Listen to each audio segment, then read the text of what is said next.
我们并不担心你的打呼会不会好，因为只要你有心，其实打呼跟睡眠呼吸都是可以非常有效的控制。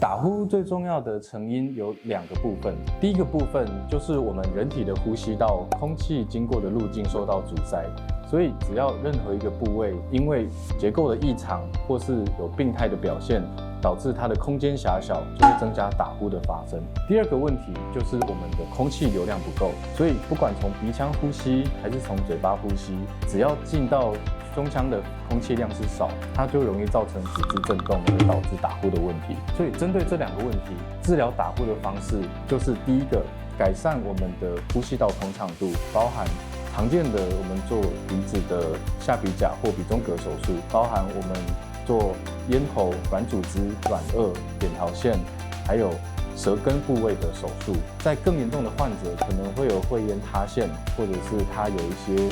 软组织因为过度的肥胖导致的堆积，所以我们透过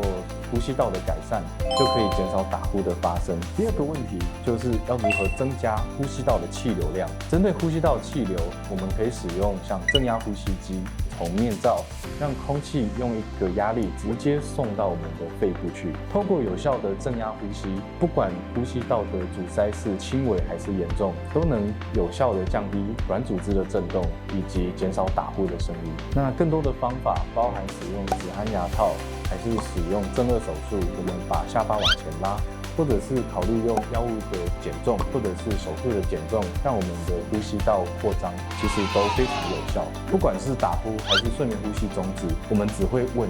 这个治疗你适不适合，我们并不担心你的打呼会不会好，因为只要你有心，其实打呼跟睡眠呼吸都是可以非常有效的控制。